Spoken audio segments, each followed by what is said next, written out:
Hello again, everybody. Welcome back to HemingwayLand.com, your source for quality, affordable land in the state of New Mexico. So we have yet another property in Timberon to add to our diverse inventory of properties in Timberon. This one specifically is reference number OTNM-0010G. It is in Unit 14. It is a half-acre lot, and like all of our other half-acre lots, this one is priced at $2,500.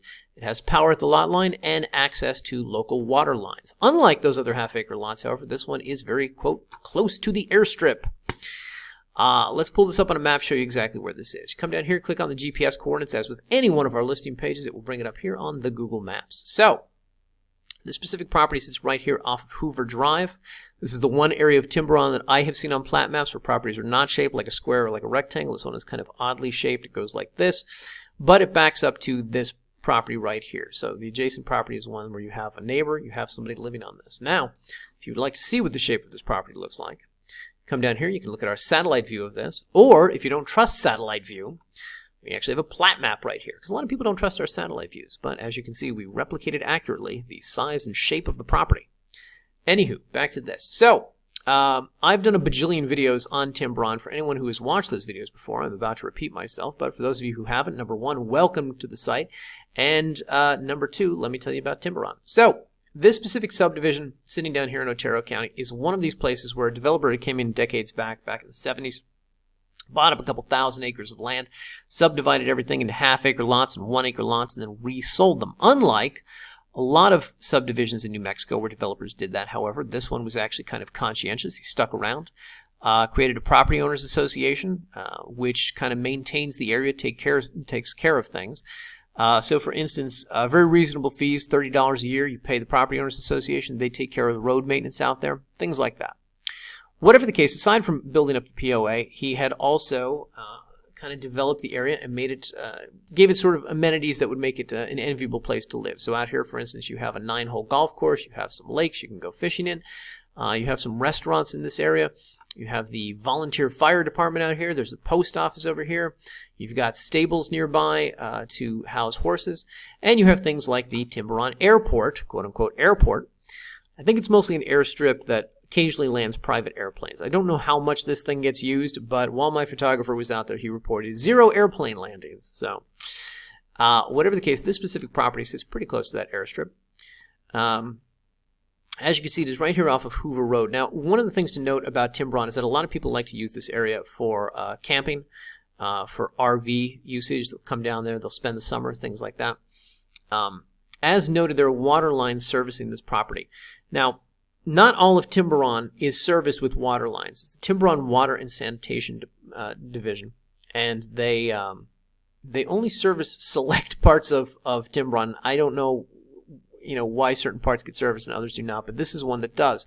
So the advantage here, if you're looking to just go RV camp and live on the land for a few months and then return home when school starts up again in September, something like that, is that you will have access to those water lines, which means you will be able to stay for 180 days out there because you have access to water and sanitation lines. If you did not have that, you would only be able to afford a 30-day stay out here. So that's the first benefit of a lot like this, having access to those water lines, number one. Number two, and more to the point, is if you're looking to come out here and build, if you've been looking at Timberon as a place you want to live, and you've been looking for a place that you can come and build at, this is an excellent choice, number one, because of the water lines we discussed, but also because with this neighbor over here and with power basically at your lot line, at the back end of your lot, it's going to be a lot easier and a lot more affordable to get power hooked up to the subject property. Now, you'll note there are power lines all along Merlin right here. There are no power lines, however, along Hoover, but as noted, you're backing up to a property that has power. So all of that should be easier, should be more affordable.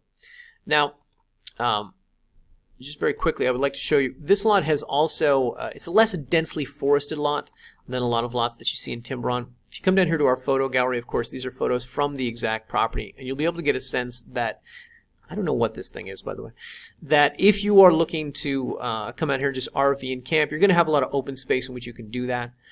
Some lots are not as easy to do that on. But if you're looking to build out here, you're going to have a lot less landscaping, a lot less of a densely forested area to get rid of to put in some sort of permanent foundation for a home.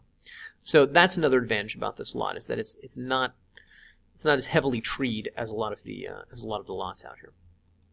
Anyway, with all that said, I will encourage you to view the photo gallery on your own time. I will tell you that we will also have 2 drone videos down here after I'm done with this video.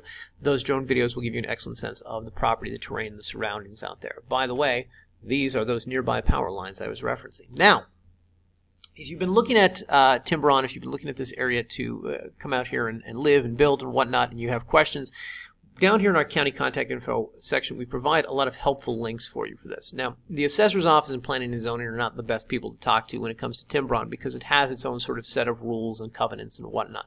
We'll get to those in a second, but more so, the Timberon Development Council is sort of the property owners association that governs this area. Click on this link. It's going to bring up their website right here. Simultaneously, they have a very helpful FAQ on this page that can help you with a lot of frequently asked questions that you have. I'll also point out, however, that we have the Timberon Water and Sanitation District phone number and website here as well. This too can be very helpful in your research of the area. So if you have questions like, hey, I want to build out here, realistically speaking, what is it going to take for me to get power hooked up on the property? What is it going to take for me to get these water lines hooked up? Is there a hookup fee? Is there a charge? What are the annual things like that? You're going to want to call these numbers, talk to these people. Simultaneously, we also have a link here to the Otero County Electric Cooperative. This is the electric company that services this area that will ultimately get you hooked up on the property once you start to build out there. So these are all excellent resources for this. Now, one thing I just want to point out here, if you come to the Timberon Development Council website, they have this thing here called Land for Sale.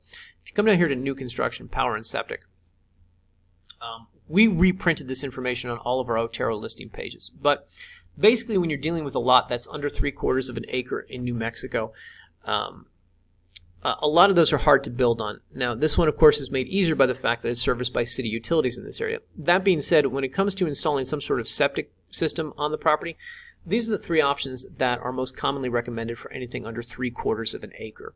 So if you have specific questions about this, you could call Timberon, but as you can see down here, they reference a local person who works for the New Mexico Environmental Department. Ultimately, when it comes to septic installation in the state of New Mexico, you want to talk to the New Mexico Environmental Department. That department, however, has I think like 40 different offices and 62 different places. And so, point being, who do you call specifically? Who understands this area? Who can talk you through what goes on in Otero County, specifically in the Timberon subdivision? You want to call this guy, and here's his number. He's going to be able to more easily answer a lot of questions that you may have about septic installation out there. So, point being, these are 3 very helpful websites, both the Timberon Development Council, the Timberon Water and Sanitation District, and the local electric company. Now, by the way, earlier I touched on this idea of covenants out here. If you come up here and you click on the quote-unquote yearly regulations, okay, this is going to give you, number 1, the covenants that govern this Unit 14 area of Timberon. Now, so I think there's roughly 17 units out there in Timberon, and each one has its own sort of, covenants that govern the area.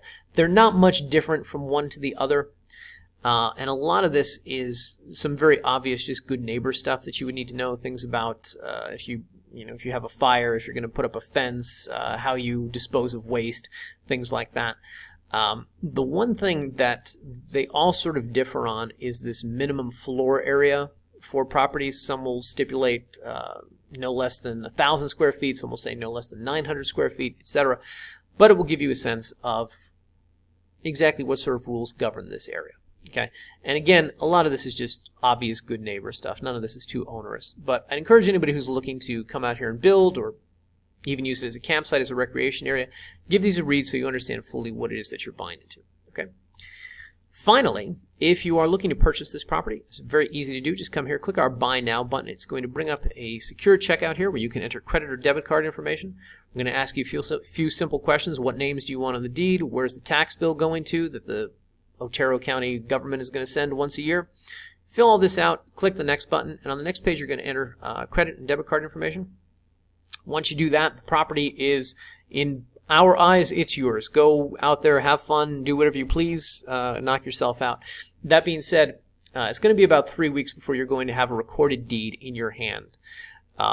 Within 24 hours of the purchase, we're going to contact you. We're going to get an email out to you with a copy of the new deed. Once you approve it, we're going to mail it off to the county.